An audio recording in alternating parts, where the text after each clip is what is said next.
Welcome to Coach's Corner, everyone. I am your host, Coach Tripp, Paul Tripoli, along with a friend of mine that I've met on Facebook, Kyle Lingerfelt. Coach, thank you so much for joining the show. We're going to have a blast today. Yeah, we have similar backgrounds that we are lifelong football guys, and we are both strong safeties that got beat up to get on the field. Scout team guys that survived.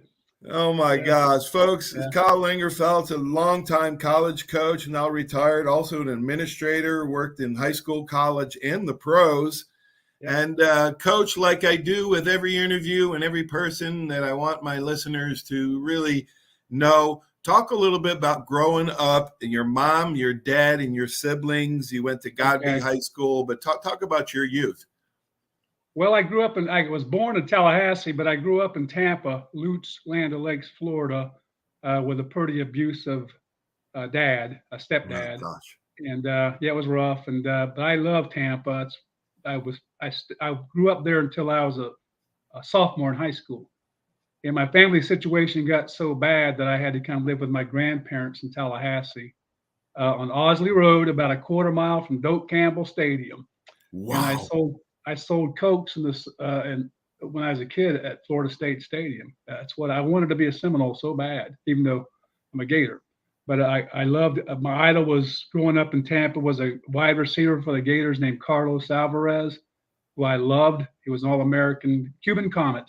Yep. My best friend growing up in Tampa was a Cuban kid named Jim Garcia. I just identified with the Cuban culture and such. But I had to move to my grandparents' house as a sophomore, and I love my grandparents. They're incredible people. They're passed away. My grandmother was the head lunchroom lady at Florida High for 30 years. That's where I'm helping out right now. I just do it for fun.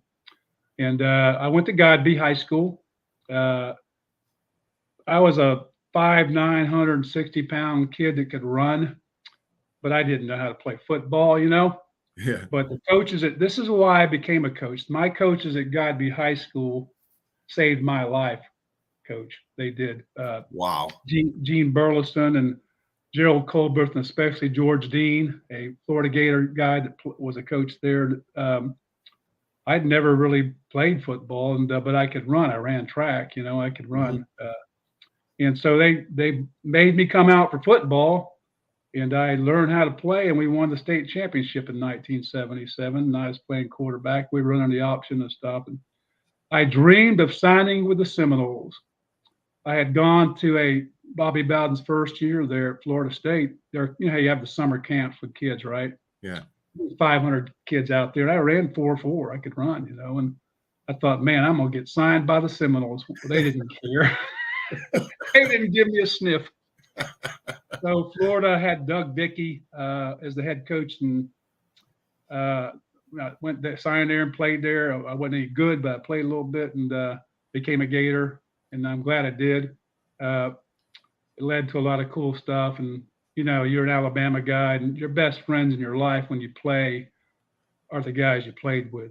Yeah. And, that. So, but that's where I started all this journey, and then got into coaching as I graduated, and just retired after 40 years at some amazing places. So, Coach, how did you get started in coaching? Was Eastern Kentucky informally?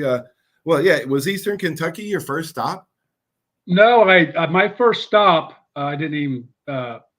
I loved the weight room. That's how I got on the field. Rich Tootin was our strength coach at Florida, brilliant coach, and I loved the weight room. I really did back in and I still do. I'm an old man. I'm in the early 60s now. I've been weighting them every day. But so I said, Coach, I just want to coach. And Charlie Pell was the head coach when I got done, right? Yeah. And he beat the crap out of us. You couldn't coach like he did those days now. You've been through it, I mean, it was amazing. But make it. But so I wanted to be a strength coach. And so Rich Tootin helped me get hired at a little school called Delta State University as a GA in the weight room, coaching 13 men's and women's sports under a guy named Jeff Hurd, who's an NFL strength coach now. And I had a blast for a year. But I experienced that, and you evolve as a young person. I wanted after doing that, I said, I can't sit in the weight room 12 hours a day. So I just wanted to get on the field, and I wrote handwritten notes, which are still extinct these days, but it's a great way to get things done. To Roy Kidd at Eastern Kentucky, I said, Coach, I really want to get on the field. I want to be a wide receiver or defensive back coach. And he replied, and I got a GA job at Eastern Kentucky, which is an amazing program. They'd won a bunch of national championships. And I became their wide receiver coach as a GA under the great Roy Kidd, one of the finest men I've ever known. And I got from there to you want to hear chronologically? Coach, I'm going to give you, I don't know if it's chronological, but Eastern Kentucky, Northeast Louisiana, Mount Monroe, Florida, the Washington Redskins we're going to talk about, University of Cincinnati, Pensacola Catholic High, you were a head coach for 1 year. Marshall, the Thundering Herd, you were also there. You were at Tennessee, and then you retired. Coach, start from the beginning. All right. And what you learned at every stop. Jeff Hurd got you, on the strength. Al Miller was my strength coach. He's on the Mount I know he got you on the field, didn't he? Oh my gosh, no, he got me on the field. He's the one that, you're right. He's the one that got me on the field and kept me on the field.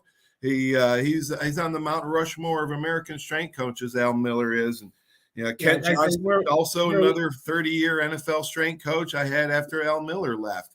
We were lucky, Coach, to have that kind of mentorship. Well, that's how.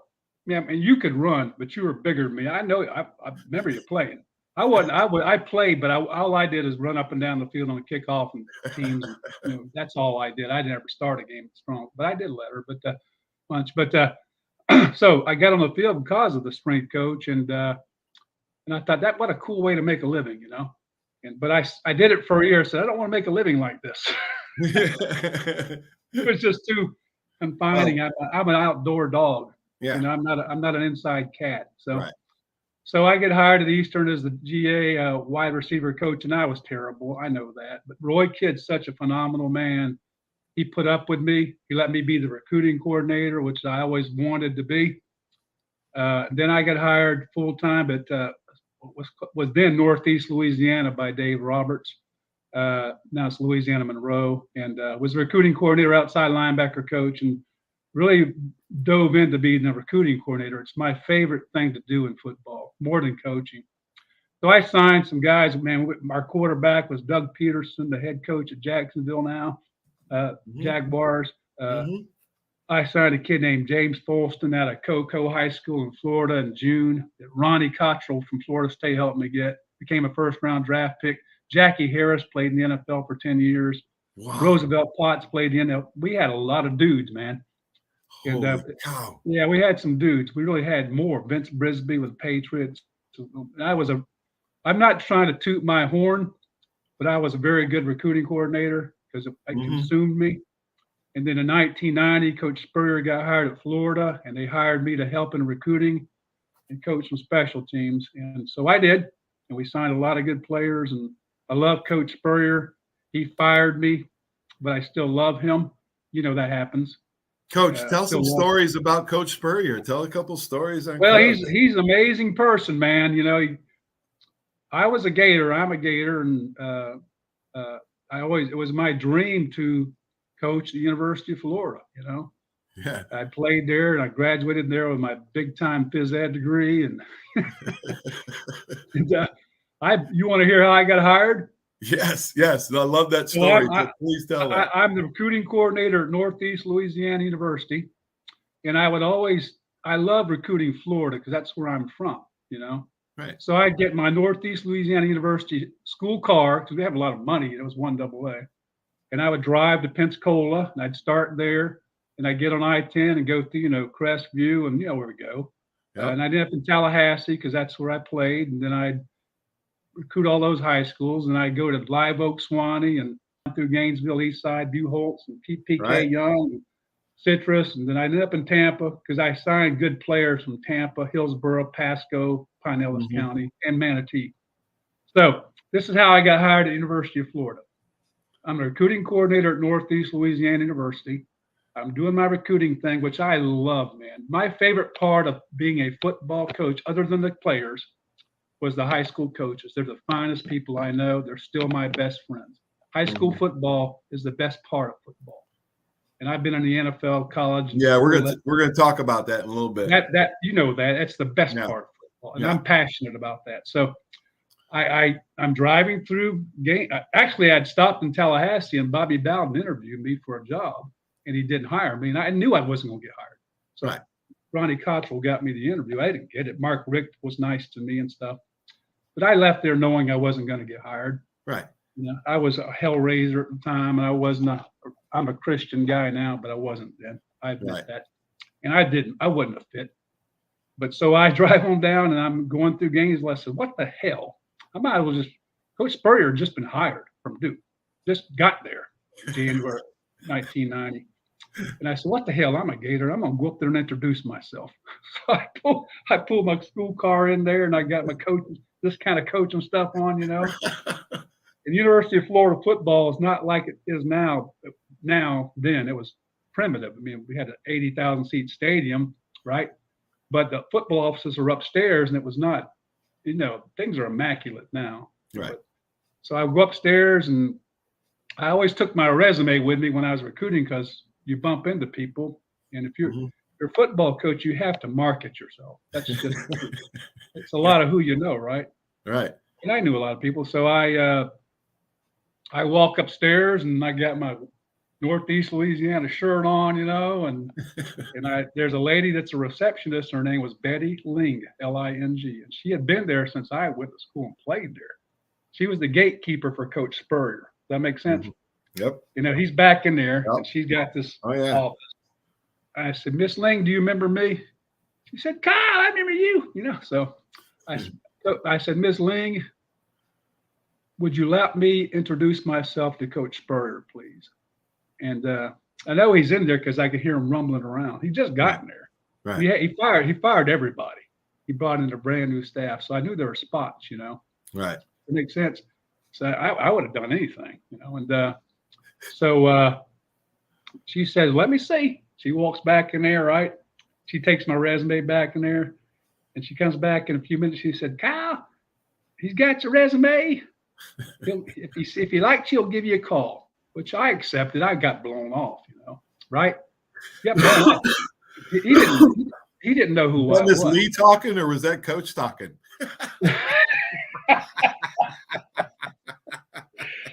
I got blown off. You know, I said, "Yes, ma'am, thank you," and you know, he understand, right? Yeah. He didn't know who I am, you know. He can hire anybody, you know. Right. So I'm walking out, and I swear, I'm a Christian guy now. I swear the man upstairs must have been smiling on me that day. Coach Spurrier had retained one assistant from Galen Hall old staff. Wow. A guy named Red Anderson, who had played with him at Florida. He was a defensive line coach, and he'd been head coach at Miami Carroll City, which is a powerhouse at the time, and became coach at Florida. And he knew me from recruiting Miami Carroll City. I'd signed a kid of his. He's a good guy. I'm walking out, right? This is how the man upstairs smiles at you sometime. I hear, "Lingerfelt!" And here he is. That's Red Anderson. And he said, "Come here." And I walked down. He said, "Sit down." He said, "What are you doing?" I said, "Coach, I just want to introduce myself to Coach Spurrier. I would crawl from Monroe, Louisiana to Gainesville to work for you. I would crawl here." Wow. And he's, you know, and I give him my resume, and you know how that is. He said, I'll talk to him, and then you leave, you know. You think nothing's going to happen from it, right? Right. So I get in my car, and I drive on down to Tampa, and I check into this crappy Ramada Inn because we didn't have a lot of money to recruit on. I'm staying in this dump in Brandon, Tampa, Florida. And I just did my job, man. Great recruiters hit 8 or 9 high schools a day, and I would do that, you know, because there's always players. There's players under every rock. And so I always outworked people. That's how I did good. You know, I worked my ass off.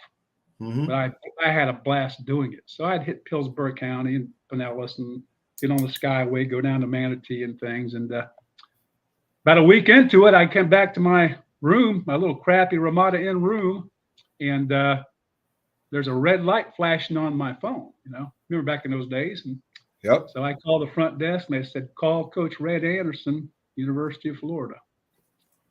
Wow. Okay. Whoa. And I had you had a calling card back in those days. There's no cell phone, right? I punch in about 30 digits and I get a hold of, it's like 11 o'clock at night. I get a hold of Red Anderson, University of Florida, because it's January and it's recruiting time. You know, they're in the office, right? Or they're on the road. So he said, I said, Coach, it's Kyle. He said, well, he said, this is what he said. He said, Coach Spurrier wants to talk to you. I said, right now? He said, no. I said, no. He said, no. Can you be at the office tomorrow morning at 8 o'clock? I said, yes, sir. It's 2.5 hours there, but I didn't care. You know, I don't sleep anyway.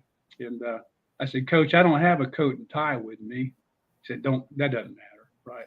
So next morning, I get to Ben Hill Griffin Stadium, University of Florida. It's supposed to be there at 8. I get there like 7, and a janitor lets me in, and I'm sitting in the lobby at Coach's office and all that. And about 7:45, in walks Steve Spurrier. He says, Kyle! Like he knows me. Says, come on in, buddy.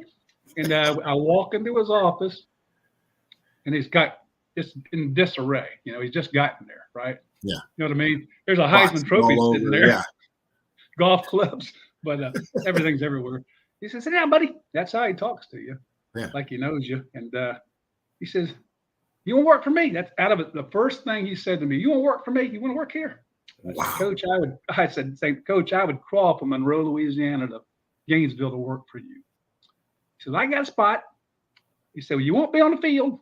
How much you make there, Louisiana? He asked me how much I pay.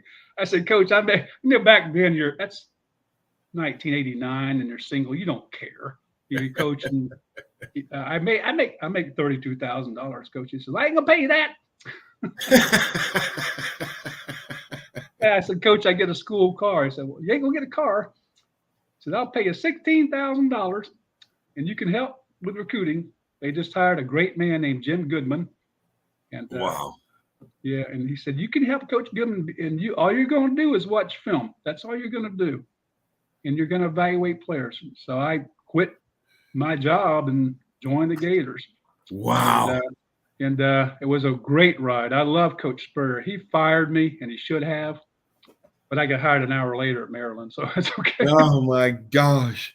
Yeah, so Maryland was your next step. I didn't see that on here, Coach. You must have a lot of frequent flyer miles on here, man. Coach fired me, and this is how good a man Steve Spurrier is, Paul. He called me in the office. I was coaching kickers and punters and special teams by then, and he called me on the way home. It was 19. You know, I've been there 2 or 3 years, and by then you had cell phones that were huge, but you had them, you know?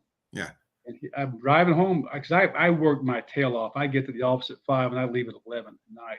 That's how I got jobs. I would work when people slept, you know? Right. And I was just consumed. I still am. But driving home about 11 o'clock at night, my phone rings and I said, Coach Lingerfelt, Gator football. And I said, Kyle, it's Coach Spurrier. I said, yes, sir. He said, be in my office tomorrow morning at 7 o'clock. I said, yes, sir. Click. That's all. That's how it is, you know? Yeah. I thought maybe I was getting a raise, you know? It's done good. So I think, hey, I'm getting a raise, man. All right. I'm getting some money. And I go to his office next morning. He says, shut the door, buddy. And he never said that. He never said shut the door. I said, well, something's up here, you know? Yeah. He said, buddy, I love you, but I got to let you go. And I said, Coach, I think I'm going to get a raise. He's firing me. Yeah. I said, Coach, why? He said, because, and he was right. He was not wrong. Okay. Right. He said, because you're having too much fun off the field. And I did. I would go have fun. I didn't ever get in trouble or anything. Right. And he told me a couple of times, buddy, you got to settle down. And I didn't, you know. Right. And he didn't like that. And he was right. Okay. And I went from there to there in a matter of about 5 minutes. And you're not going to talk them out of it, so why talk, you know? Right. I said, yes, sir. Right. And they were going to pay me a year, so, you know. Right. But I'd been fired at Florida, and my whole dream, Paul, was to be a head football coach. At a 1AA thing, I'm not a Florida Gator head coach, but I could have been a good 1AA head coach. Right. Once you get fired, that's hard to recover, you know. Yep. Yep. So Yeah. It's wow. What a story, Coach, man. I've been fired more times than you can count, my friend. I bet you So, haven't. oh my God. I coached 13 years. We went to playoffs 12 out of 13 years and I was fired. I mean, That's amazing, man. That's amazing. Yeah. That just happens.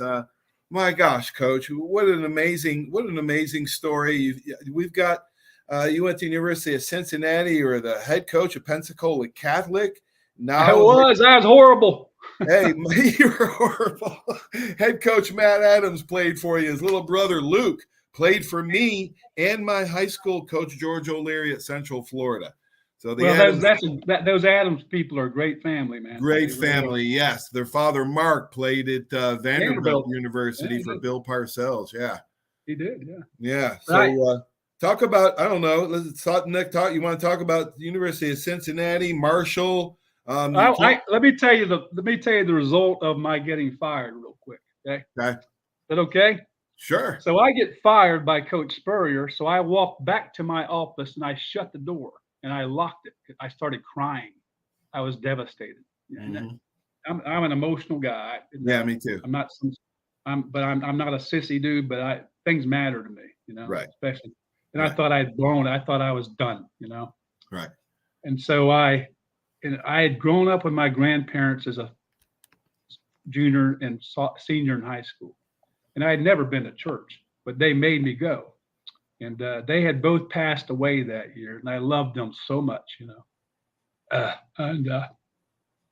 So I hit my knees because I didn't know how to pray. I said, Lord, please, please, please. This is the truth, Paul. Please help me, Right. And I swear this is true. I sat back in my chair and I just gathered myself, and my phone rang 15 minutes later. And I answered the phone. God. I said, Coach Lingerfelt, I always answer the phone. It's a habit, Right. It's a good habit. And I answered the phone. I said, Coach Lingerfelt, Florida Gator football. And the other guy on the end of the line, Paul, was named Mark Duffner. I'd never heard of him. He had been the head coach at Holy Cross. And he'd just become the new head football coach at the University of Maryland, 2 days earlier. And he said, Coach, I want to talk to you about, he introduced himself. I didn't know who he was. I said, yeah, I'm a new head coach, University of Maryland. I want to talk to you about being my recruiting coordinator, my tight end coach, because we want to recruit the South more, Right. And that's what I did basically. And I said, yes, sir, but I need to tell you, because he's going to find out anyway, that I just got fired. Right. And this is what he said, Paul. He said, Kyle, I knew you were going to get fired last night. I thought, well, how would you know that? And he said, because I talked to Coach Spurrier, and Coach Spurrier told me to hire you. That you're the best recruiting coordinator in the nation, but you need a change of scenery and need to grow up. Wow. Steve Spurrier fired me and got me a job. Holy cow, Coach. It's amazing. I go from being fired to praying to getting a job offer within 20 minutes to being on an airplane 3 hours later to landing in Washington, D.C. College Park that night.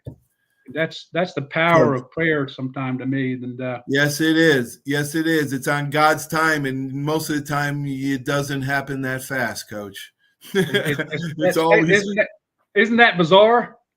But it was. I went there under Mark Duffner, who I love, and now I went from Maryland to the Washington Redskins as assistant to the owner, Jack Kent Cook, which was an adventure. And then from there, tell some stories about that, Jack Kent Cook. You were an assistant to the owner. Yeah. He loved actually Billy Kilmer, my guest I had on this past week. He loved Billy Kilmer. He loved Billy Kilmer. He didn't like Joe Theismann a lot. No, he didn't like Joe Theismann. He liked Sonny Jurgensen. So I'll tell you, I talk about jobs and how you get them. I can tell you a billion stories, but I want to tell you about how I got hired by the Washington Redskins. Because I'm never afraid to talk to people. I'm not afraid to talk to anybody. I've always been a recruiting coordinator, and if you don't communicate, you're not going to have opportunities, right? Right.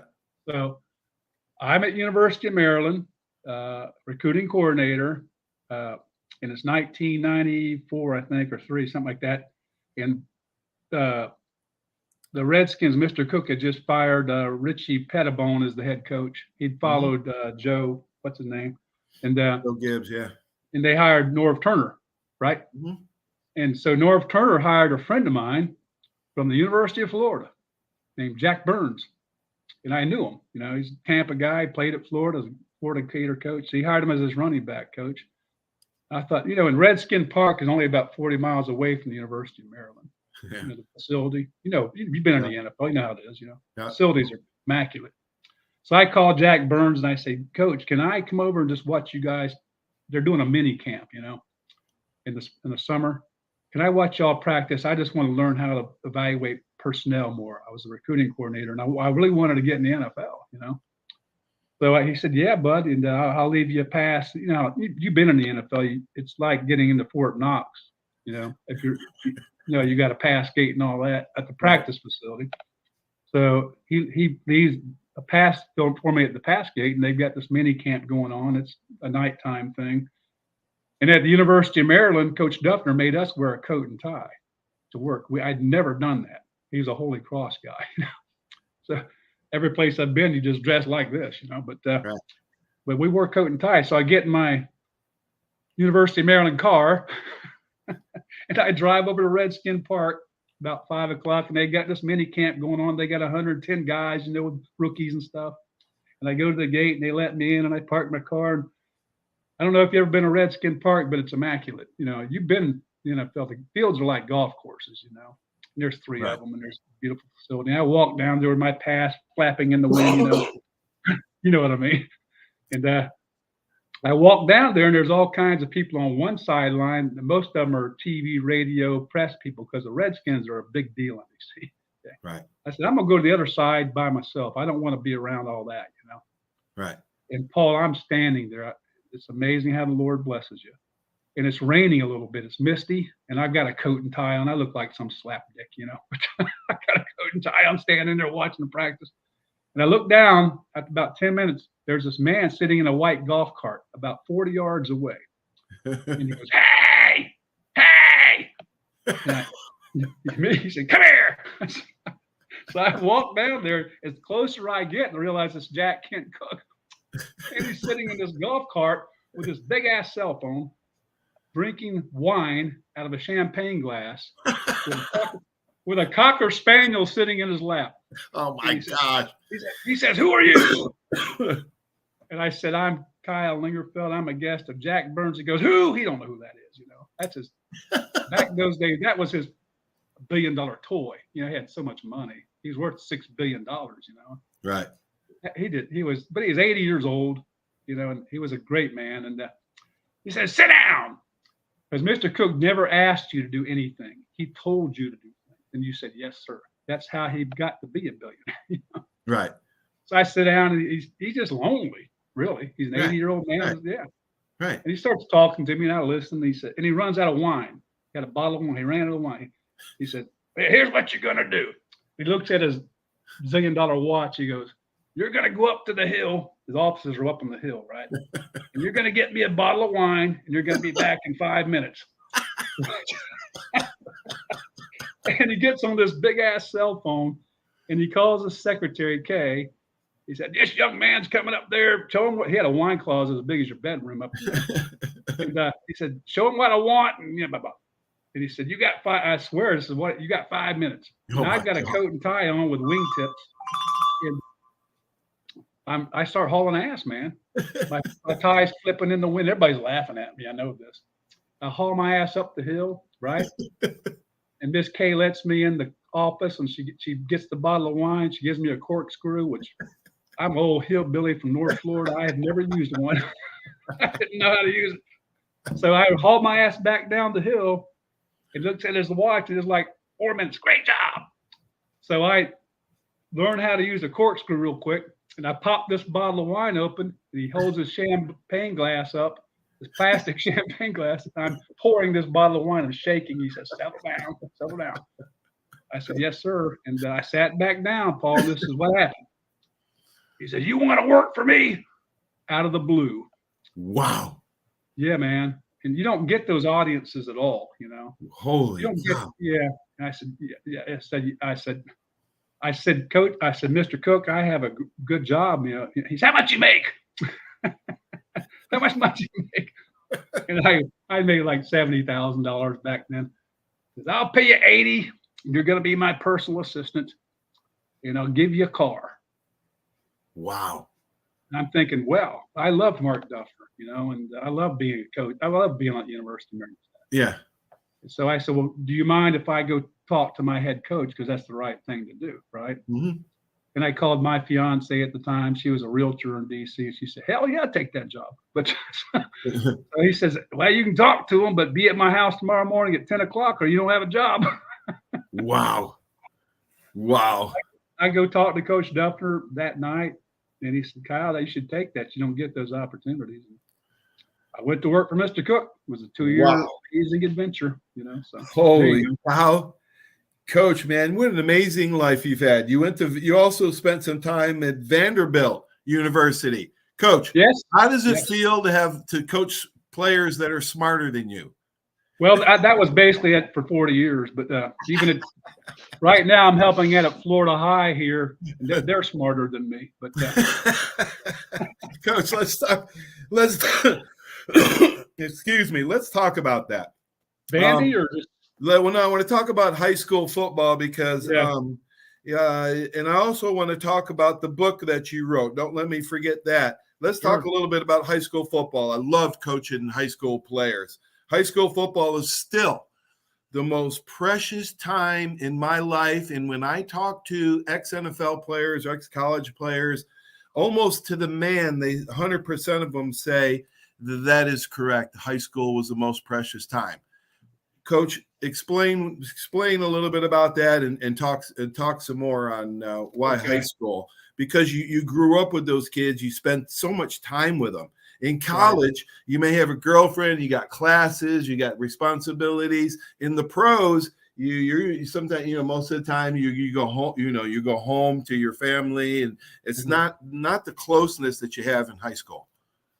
No, and I the reason I became a coach is because of my high school coaches. I wanted to be like them. They saved my life, probably. I wouldn't have played college football without. I might be, running a McDonald's or something. And I've had a hell of a football life. Right. But it started there because some guys that my favorite people in football, and I know a load of people just like you do, are high school coaches. They're the best people. They're my best friends. So I thought, I went right from playing and graduating at Florida to going into coaching, college coaching. I didn't touch the high school at all. And I'm at University of Cincinnati in the late 90s, and I'm the recruiting coordinator. And I got in some trouble for a recruiting violation, and they fired me. I wouldn't be fired for it today, but I was then. So I'm fired. So I thought, well, hell, you know what? I can coach a high school. That's going to be easy. I called down to North Florida. Gene Cox was the head coach of Leon, and he was a legend. And he said, I love coach. And he said, he knew every job, He said, well, there's a job over at Pensacola Catholic. Well, that sounds good because I want to live on the beach. I really do. My whole purpose was selfish. I wanted to live on the beach and thought it'd be easy to coach high school. Right. So I called Richard LaBounty, who's a great person, and Sister Kirsten was the principal, and they hired me on the phone. Right.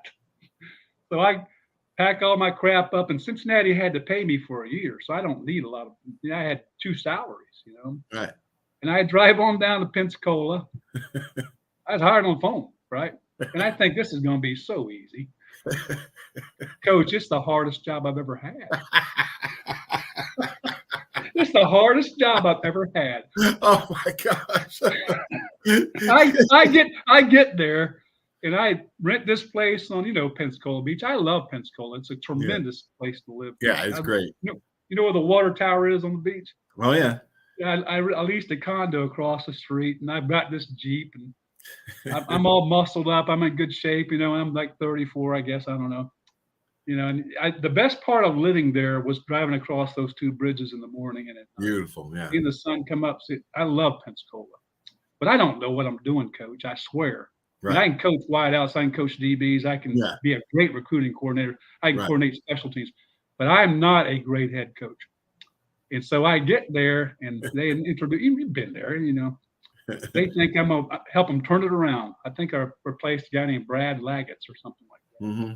They've been horrible. So I think I'm the savior, man. I do. I think that. I still do. But so they introduced me. You've been there in that gym, and they say this is our new head coach, and all the students laugh, not bull crap. And then I round the team up, and I think, holy crap! It ain't like now at Catholic. There went a lot of dudes, man. And we got to play pace. It wasn't like when I coached there. No, it was. We had no dudes. I loved the kids, and I dove into making the weight room nice and cleaning it up. And that was Bay rolls around, and I loved my kids there. They were great kids. I loved Jason G. Rye, my quarterback, and John Greeny, and I love Matt Adams. He was a sophomore, tough kid, and a guy named Booger. I played at Tulane, I think. We had good kids, but I was not a good coach, and I didn't. They didn't let me hire anybody, really. It's hard. Yeah, it's hard to get assistants there. Yeah. And I got to hire one guy, and he was just fresh out of college. But I learned my year there. I was horrible. We went, I think, 0-10. We had one game. We had a chance to beat Gulf Breeze, and we fumbled. But I learned, even though I thought I knew, I learned how hard a job a high school coaching is. I stayed a year, and I went right back to college. Boy, now you had more newfound respect for high school coaches. I did, man. And that that helped you. That helped you in your personnel career, because you mentioned that recruiting and personnel is your passion in football. Yeah. And that's because, Coach, you're a people person, man. You can get along with so many people. You're outgoing. You're upbeat. You're enthusiastic, and I was that way on the field, and I believe coaches need to be that way on the field. You need to be enthusiastic, because if you aren't, how can you expect your kids to be enthusiastic? I had one saying, when I walked on the football field, it's a beautiful day for football.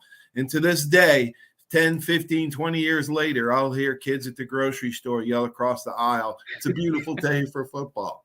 So, that's a great tagline. Yeah. So, I didn't invent anything myself. I didn't reinvent the wheel. Most of the stuff, even Coach Ryan, most of the stuff he got was from Frank Thomas and Newt Rockne. So I just got it from an old coach, a former coach of mine that was like that. And I always related to that. And the kids do that as well. But Coach, all the cities you've been, what was your favorite? What was your unique place? 2 or 3 maybe places that you really enjoyed your stops? Well, I've been in 9, 10 jobs. I don't have a city I don't like. Wow. But my favorite, which you won't think so, is Cincinnati. I love Cincinnati, Ohio. That was my favorite stop, man. I lived on a thing called Skyline Chili. That's what I lived on. And I would get to the office, and I promise you, 5 o'clock in the morning, because I always made it a point of pride to be the first guy in the office and the last guy to leave. Because in recruiting, you can always be doing something. I mean, I'd get there, I'd stay at least 12 o'clock, 1 o'clock at night, because I could call California, and it was only 9 or 10 o'clock, to talk to those people. Right. And so, but I love Cincinnati. There's not a bad town. The best town other than Cincinnati, and I love Nashville, Tennessee, Vanderbilt. You got 14 SEC teams. I guess they're going to get some more. I don't know. But if you take the SEC, and I played in Gainesville, and I've been all these places, and there's what Vanderbilt has going for it, Coach, is not just the degree is amazing, but the only thing they have going for the school, other than the other 13 SEC schools, is Nashville's the best city in the SEC. So that's how we would recruit, because it's a great city. Mm-hmm. And I love Nashville, but I love Gainesville. I love working in Washington, D.C. That's my least favorite place to have lived, because it's a mess. Right. But I loved all those places. Huntington, West Virginia, Marshall are tremendous people. Yeah, they're just hillbillies, and but so am I. So Coach, before you go, I got it. What is the name of your first book that you wrote? And I wrote a book. I wrote a book while I was at where was I? Cincinnati, called The Recruiting Manual. It's about 300 pages. It's 27 chapters as to how to run a college football recruiting program from A to Z. And it's a lot of shelves. Wow. The recruiting manual. Then right now, when I'm retired, I just help out at the high school and play golf and walk on the beach now. But one of my best friends in this world, Paul, is a guy named Mike Cassidy. He's you. He's a starting strong safety at Kentucky and all SEC wrestler. And he's one of my best friends. He's fought cancer for 10 years. Wow. He's an assistant for Jeff Brom at Louisville now. Uh-huh. But I served on 3 staffs of Mike Cassidy. I love that man. Okay. Wow. He's fought cancer. He's bone cancer, which you don't survive. He's fought it. Gosh. Yeah. That's what my mom died of, bone cancer. He's beaten the hell out of it. Okay? Wow. And he's 68 now. But so I'm writing a book with him about his football journey in mine. And because we've been together I've known him since for over 30 years, in football. And we've been through so many battles together. And I love to write. Yeah, I truly do. So that's what I'm doing. I write about 5 or 10 pages a night, and he's so you know how it is. He's consumed at Louisville. They just beat Georgia Tech. That's how he's consumed. So it's hard to write the book without his during the season. Yeah, every day. Yeah. Season, So we try, but it'll be titled something. It's really about him and our relationship. And he's a sergeant major's son from Fort Campbell, Kentucky. You ought to have him on. He's amazing. He's been defensive coordinator. I'll get him on soon. I'll get him on soon, Coach. Yeah, I'll definitely do that. I've rambled on. Is that enough? No, Coach. No, it's not enough. Hey, please, I know you know these people. Please do me a favor. Please tell Sister Kirsten and Coach LaBounty and those Catholic people I apologize for being such a shitty coach. Could you tell I know, Coach. They'll say, Coach, I want to tell you something. Coach, I want to tell you something. I want to thank you for contacting me and starting this friendship that we have. And actually, when we were talking the other night, I got a couple other signs from the good Lord, and you and my daughter inspired me to start a book. That's what you should do, Coach. That's what I started yesterday, Coach. Story. I started it yesterday, and you inspired me along with my daughter. I want to thank you, Coach, for that, man. Well, listen to me real quick. You're the boss, but you can do it. But it takes discipline. It's a pain in the ass. You'll start liking it, then you'll hate it, and you'll like it, and you hate it. But you have to shut yourself down and focus 4 or 5 hours a day. And sometimes it'll flow. Some days it'll be a pain in the ass. Right. But it takes a lot of discipline, man. I mean, because you can get distracted. But Paul, you've got a phenomenal story, and I don't know why you haven't told it yet. I mean, you're freaking walk on at Alabama from New York. Yeah, man. Played a bunch. Coach, Coach, I just admire your hard work. There's no substitute for hard work. You earned your retirement, and now you live down there close to Big Bend area, and I'm glad you came out well during the hurricane. Yeah, I sat right through it. It was a lot of fun. Well, thanks, man. I appreciate you, bud. Go, Roll Tide. Roll Tide, man. Go Gators. I Go don't Gators. want to talk about the Gator performance. I don't want anything negative today. No. That guy will get it right. Billy Napier's a good guy. So. Coach, anyway. Peace, man. I'll talk to you real soon. Thanks, brother. All right. Love you, Paul. Buddy. Take care, Love you, bud. Coach Kyle Lingerfelt, man, became a really good friend of mine. He just contacted me on Facebook, and we just have this synergy between him and I. Hope you enjoyed it. I love great stories. Coach Kyle Lingerfelt is one of perseverance and determination and just hard work. And it's just a beautiful story told. We'll have him on again because, believe me, he's got a lot of stories. Stay tuned for these important messages without our sponsors, Hill Kelly, Siler Agency, Ronnie's Car Wash, Pensacola Glass, Step One Auto, Cordova Lanes, Arbitrium, Bama Club, Badlands, Beck Realty, Beck Partners, I should say. I could just go on, man. What a great partnership I have with them. I hope you enjoyed today's Coach's Corner, and we'll talk to you real soon. So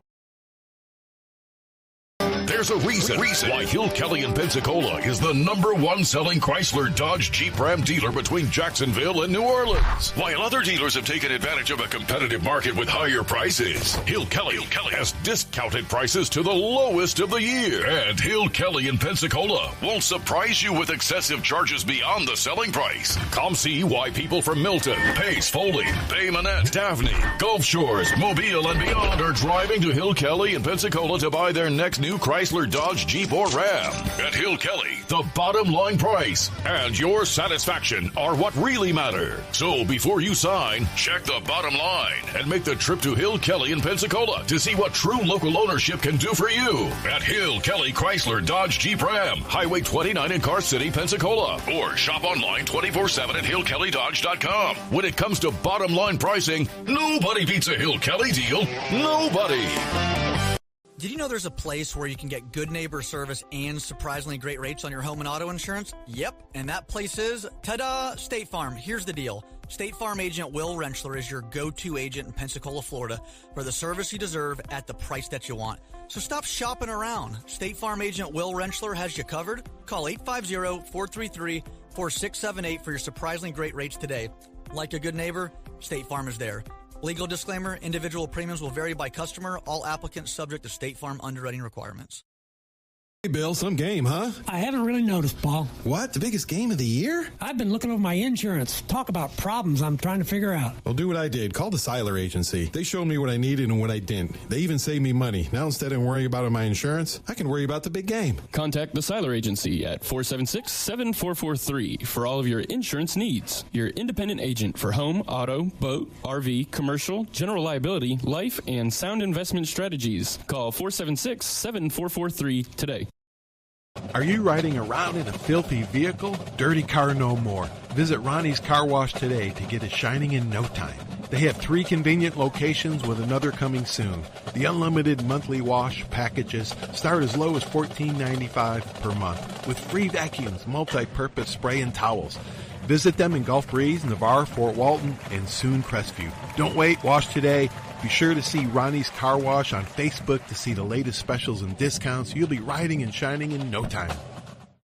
75 years of service and high-tech today. It's Pensacola Glass Company at 433-8348. High-tech is a term often applied to advanced services and products in today's marketplace. And today, glass is much more than the simple painted brittle, see-through stuff we hit baseballs through when we were kids. Glass is now a product with unique flexibility in both performance and application. And Pensacola Glass Company is growing right along. That's Pensacola Glass Company at 433-8348. Step One works so hard to get you in the perfect car. Looking for a better car buying experience? With the Step One Advantage from Buick GMC Fort Walton Beach in Pensacola, receive no-hassle market-based pricing or incentives by pre-ordering. Looking to sell or trade? Our dedicated team will even come to you. Plus, every vehicle sold at Step One supports local charities right in your neighborhood. Experience the Step One Advantage at Buick GMC Fort Walton Beach in Pensacola today.